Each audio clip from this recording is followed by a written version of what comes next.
ఈరోజు ఒక కొత్త రకం కుకింగ్తో మీ ముందర వచ్చేసాను. ఇప్పుడు చేసే ఐటమ్ కోకోనట్ మిల్క్ రైస్.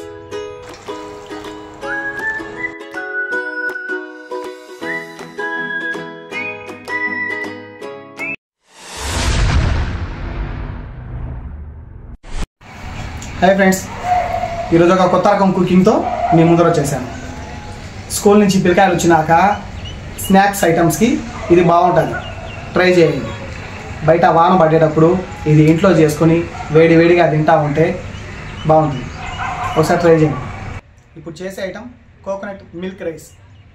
కావాల్సిన పదార్థాలు: కోకోనట్ హాఫ్, జీడిపప్పు 50 గ్రాములు, అల్లం వెల్లుల్లి పేస్ట్ 4 స్పూన్లు, పచ్చిమిర్చి 7,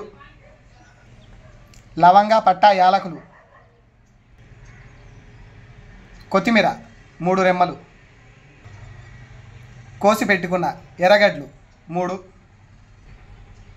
basmati rice 1 cup, Sona Masoori 1 cup,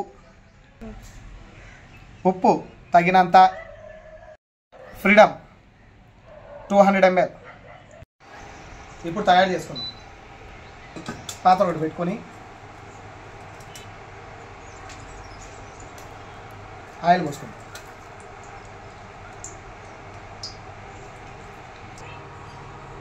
జీడిపప్పు వేసుకుందాం ఫస్ట్.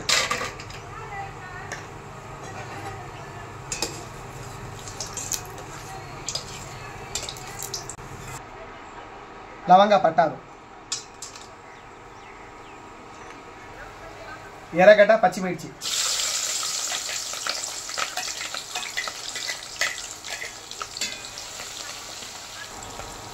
ఇంకొద్దిగా వేగనిచ్చుకోవాలి.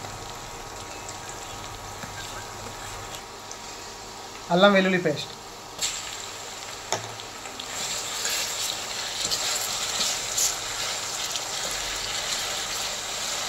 కొద్దిగా దూరగా వేయించుకోవాలి. తరిగి పెట్టుకున్న కొత్తిమీర,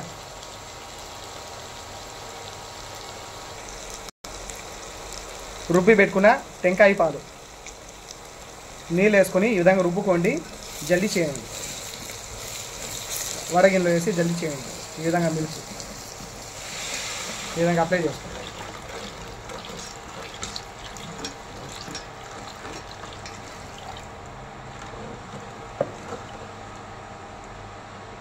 కప్పు బియ్యానికి 1.5 కప్పు మిల్క్ వేయండి. కోకోనట్ మిల్క్, కొబ్బరి చూపలు నీట్గా తరుక్కొని కొబ్బరి మిక్సీ వేసేయండి. మిక్సీ వేసినాక ఆ డస్ట్ అంతా తీసేయండి, గుజ్జంతా తీసేసి ఉత్త పాలే తీసుకోండి. 1 కప్పు బియ్యానికి 1.5 కప్పు మిల్క్ తీసుకోండి. ఎసరు వచ్చినప్పుడు అదే వేయండి. వాటర్ హీటర్ ఏమే ఇవ్వకండి, వాటిలో కలుపుతాం కాబట్టి ఆ వాటర్ వేసాలి. ఉప్పు తగినంత రుచి చూసుకొని వేసుకోండి. ఉప్పు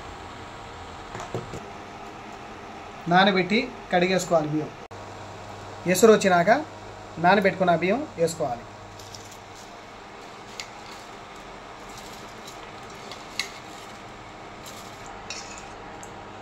చిన్నగా కలుపుకుందా ఉంది, అడుగు మాడకుండా ఉంటుంది.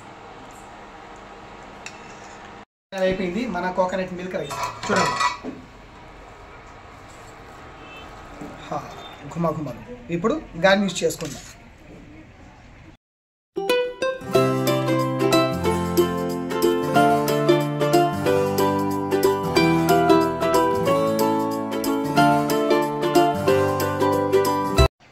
మొత్తానికి రెడీ అయిపోయింది coconut milk rice.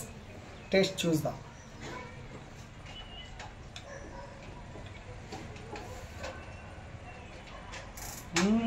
Emmy Emmy. త్వరలో ఇంకో మంచి వంటకంతో మీ ముందర ఉంటాను.